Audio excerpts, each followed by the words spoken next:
Ravens love riddles. In fact, ravens greet other ravens by telling a riddle. When one meets another, he'll introduce himself by asking something like, "Can a raven and owl be friends?"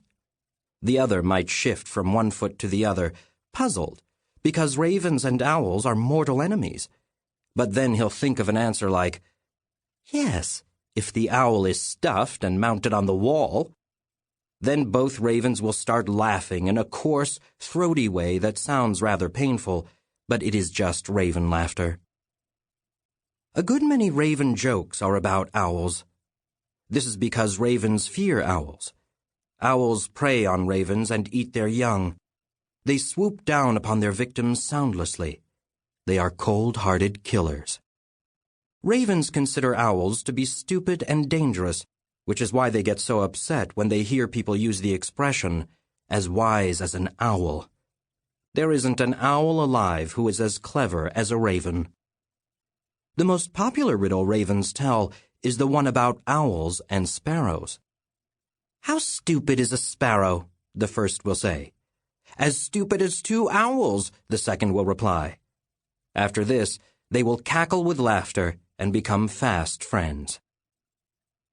Why do ravens greet each other with a riddle? It is to tell the good ravens from the bad. This may surprise you, but long ago, ravens were our best friends. Ravens talked to us as easily as we talk to each other. They traded jokes and sang to babies to amuse them.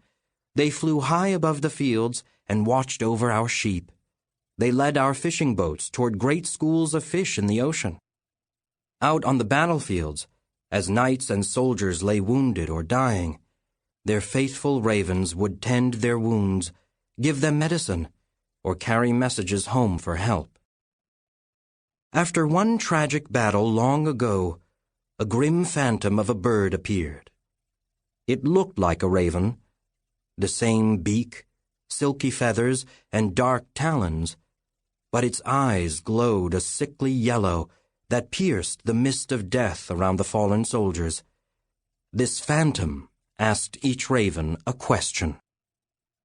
"How would you like to live forever?" "Live forever? Impossible! How can any raven live forever?" each replied. "It is simple," continued the phantom. "Eat the flesh of your master." Many ravens were disgusted and flew away. But one raven listened.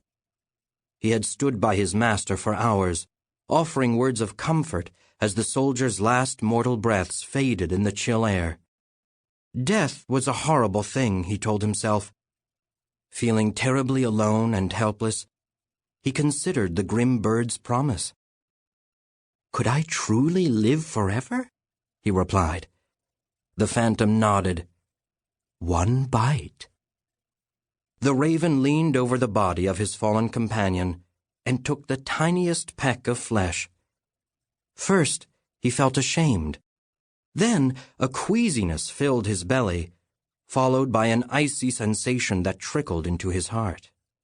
Suddenly, his heart began to race so fast that he thought it would burst from his chest. In the same instant, time began to move faster for him. The grass wriggled out of the ground in a hurry to reach the sky. The sun crossed from east to west as quickly as a second hand sweeping around a clock. Then the terrible part. He felt hunger, a nagging, gnawing, craven ache in his belly. He ate more to make the hunger disappear, but it grew worse. When his master was nothing but a pile of bones, he became horrified. Had he done this? A cold, wretched bitterness engulfed his soul. The hole in his belly would be there forever. "You are a valraven now," said the phantom to his new disciple. "Come, help me. We shall make more of our kind."